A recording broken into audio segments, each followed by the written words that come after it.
प्रणाम साथियों, राधे राधे, जय श्री कृष्ण। कैसे हैं आप सब? आशा करता हूँ अच्छे होंगे, स्वस्थ होंगे, प्रसन्न होंगे। इसी के लिए निरंतर मेरी परमात्मा से प्रार्थना रहती है। दोस्तों, आज हम बात करते हैं एक और अच्छे विषय पे। अच्छा विषय, उदाहरण सहित बताऊंगा मैं आपको। वो क्या? बेरोजगारी। आय हाय हाय, बहुत बड़ा मुद्दा है ना भारत में। बेरोजगारी, बेरोजगारी कहाँ है? बेरोजगारी, बेरोजगारी आपके दिलो दिमाग में घुसी हुई है, वरना बेरोजगारी नाम का कोई शब्द है ही नहीं। और वो भी भारत में, जो कि दुनिया के लिए मार्केट बना हुआ है। बेरोजगारी, बेरोजगारी का नाम दे दिया गया ड्रामा, पाखंड। हर वो व्यक्ति बेरोजगार है जो सरकारी नौकरी में नहीं है। जैसे मैं, आज भी एम्प्लॉयमेंट एक्सचेंज में मेरा नाम बेरोजगार के तौर पे दर्ज है। ऐसे अनेकों हैं। बेरोजगारी क्यों भाई? बेरोजगारी कहाँ है? बेरोजगारी और क्यों फैलाते हो बेरोजगारी? बेरोजगारी आप फैलाते हैं, बेरोजगारी राजनीति फैलाती है, वरना बेरोजगार भारत में कोई नहीं रह सकता। अनएम्प्लॉयमेंट इंडिया में, मैं कहता हूं विश्व के लिए बहुत बड़ा बाजार अगर हमारा देश बना हुआ है, तो हम बेरोजगार कैसे हो सकते हैं?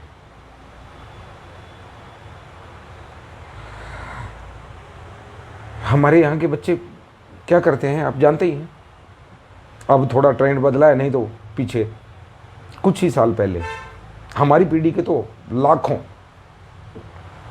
अब आने वाली पीढ़ी देखो क्या करती है ना? क्या करते थे? +2 कर लिया, JBT कर ली, diploma in education, DED, BA कर लिया उसने, बस उसके बाद एजुकेशन बंद है। ज़्यादा से ज़्यादा BEd कर लिया। आप लोग टेक्निकल एजुकेशन में क्यों नहीं गए? जाते नहीं गए। अच्छा, MA कर ली, फलाने के लड़के ने तो MA कर ली। MA बड़ी चीज होती थी। MA, MSc, MCOM। उसके बाद क्या किया? सरकारी नौकरियों के फॉर्म भरते गए, कॉम्पिटिटिव एग्जाम्स देते गए, फेल होते गए।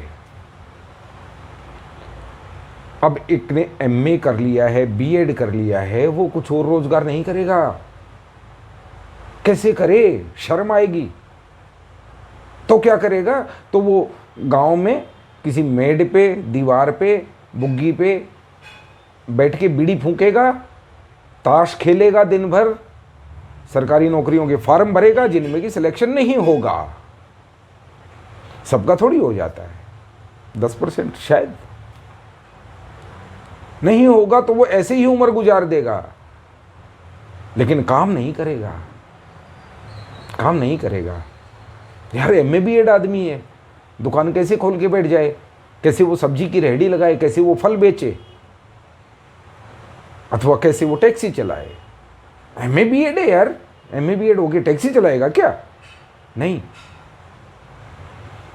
जीवन भर रोजगार कार्यालय में अपना नाम रिन्यू करवाता रहेगा और बेरोजगारी की लिस्ट में खड़ा रहेगा, अकेला रहेगा, भूखा रहेगा।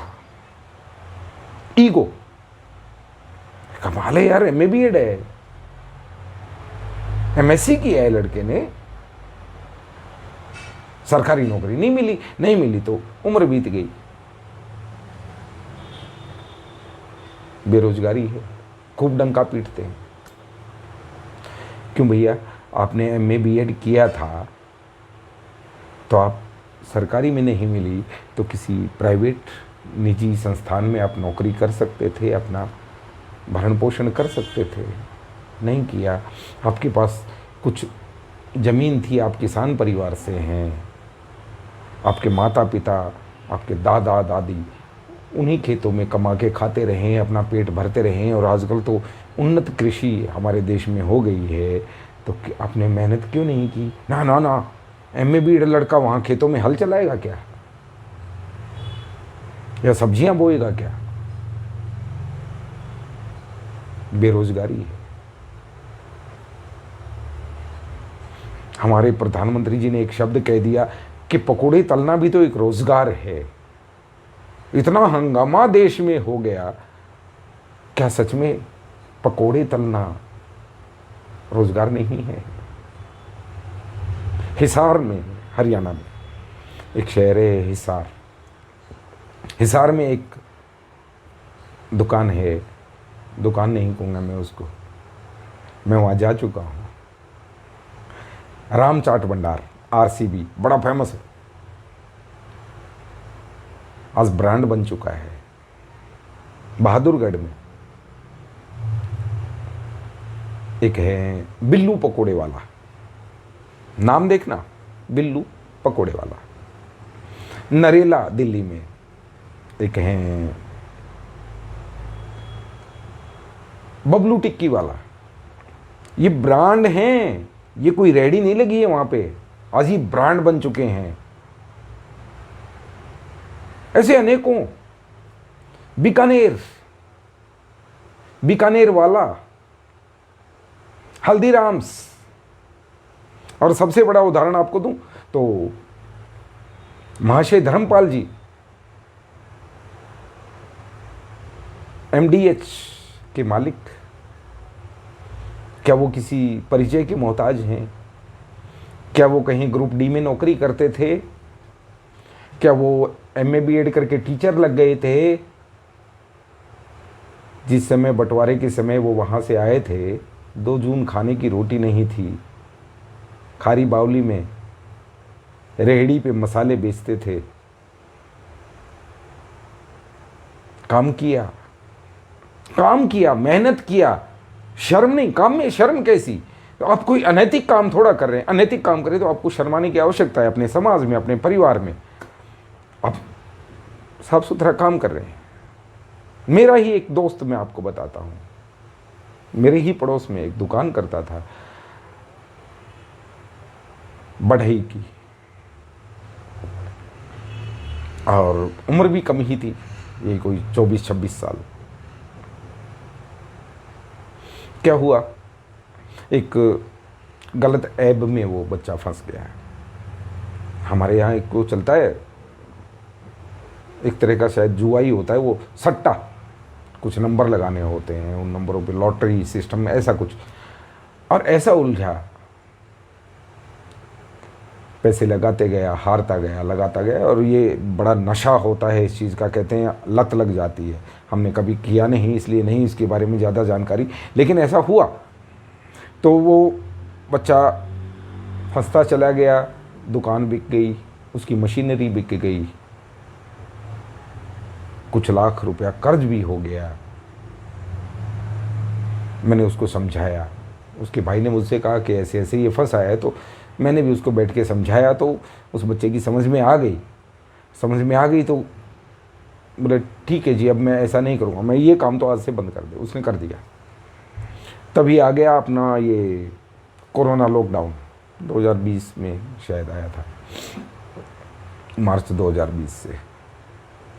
अब तो भूखे मरने की नौबत आने वाली है, आ ही गई, सबके लिए आ गई थी, हमारे लिए भी आ गई थी। तो उस बच्चे ने क्या किया, एक वो उस समय ना पास बनते थे, एक पास बनवाया, सब्जी वेंडर, सब्जी और फल विक्रेता का, रेडी ली, पास है, मास्क लगाया, दस्ताने पहने, फल सब्जियां बेची, गुजारा ठीक हुआ।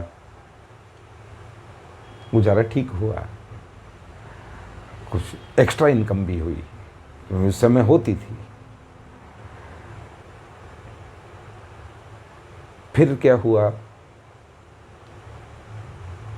लॉकडाउन खुल गया, सब बिजनेस आम हो गया, लेकिन दिमाग काम करता रहा। उसने किराए पे ई-रिक्शा लिया, 300 रुपये में लगभग किराए पे ई-रिक्शा मिलता है, दिन भर आप चलाइए, 24 घंटे के लिए आपको मिल जाता है। वो ई-रिक्शा उसने चलाया, मेरे पास आता है, धन्यवाद करता है कि आपने मुझे बचा लिया। जहाँ कर्जे में डूबा था कर्ज भी उतरा, अपनी दुकान बिक गई, अपने उपकरण बिक गए थे, लेकिन ठीक है, कोई शर्म नहीं है।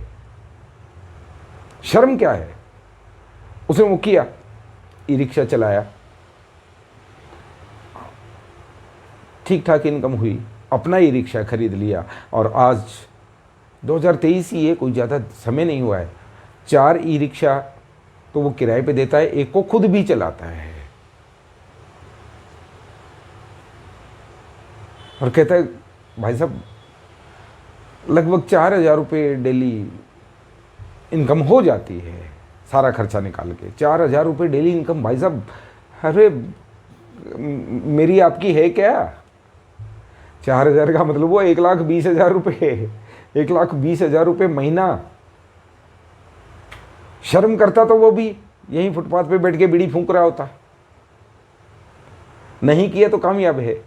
यह स्व उद्यम, अपनी मेहनत, अपना काम करने में शर्म कैसी? आप काम अनैतिक मत करो। नैतिक काम करने में दिक्कत क्या है? रोजगार तो पैदा करो ना यार। मैं खुद एक व्यवसायी हूं, मेरा नाम बेरोजगारी उसमें डिपार्टमेंट में दर्ज है। मेरे सामने एक दुकानदार हैं, अच्छी खासी दुकान चलती है, महीने में लाखों की इनकम है, किराने का काम है उनका, तो कुछ तो वो भी बेरोजगारी दफ्तर में तो नाम उनका भी दर्ज है। तो बेरोजगारी का जो डेटा है वो क्या सारा सच है? क्या मैं बेरोजगार हूं, क्या वो बेरोजगार है? और बेरोजगारी का जो ये रिकॉर्ड बढ़ाते हैं, ये तो मैंने आपको बताया ना कि मैंने तो ये कर लिया, अब मैं ये क्यों करूं, ये क्यों करूं, सरकारी नौकरी का मैं इंतजार करूं, इंतजार करते करते आपकी उम्र निकल गई और भारत में बेरोजगारी दर बढ़ गई। क्या पकौड़े तलना बुरा है? क्या अंडे बेचना बुरा है? क्या खाने का आपको कोई छोटी मोटी दुकान खोलना बुरा है? जो स्किल आपको आती है, काम करने में बुराई कैसी? लेकिन हमें शौक है बेरोजगार कहलाने का, हमें शौक है। और फिर ये राजनीति वाले तो उस चीज़ का मजा लेते ही हैं, लेंगे भी, लेते आए हैं और लेते रहेंगे, क्योंकि इनके पास 2-3 ही मुद्दे होते हैं, धर्म, जाति, राजनीति करनी है, बेरोजगारी, पेंशन देंगे, पेंशन देंगे। किस बात की पेंशन देंगे रे? किस बात की पेंशन देंगे आप? किस बात की पेंशन आपको चाहिए जिसके आप हकों के लिए हम आवाज उठाएंगे? किस बात की? कौन सा आपने राष्ट्र सेवा क्या की है जिसके लिए आपको पेंशन चाहिए? आप बेरोजगार हैं तो मुझे पेंशन चाहिए, क्यों? आप काम करते क्यों नहीं? आप काम नहीं कर रहे हो, आप निठल्ले हो, इसके लिए आपको पेंशन चाहिए। और राजनीति वाले एक प्रलोभन आपको देंगे, हाँ बेरोजगारी भत्ता हम देंगे, बेरोजगारी भत्ता हम देंगे, इस बार हम आए तो हम देंगे। क्यों भाई? तुम्हारे हाथ पैर सलामत हैं, तुम नौजवान हो, इस देश के यूथ हो, काम क्यों नहीं करोगे?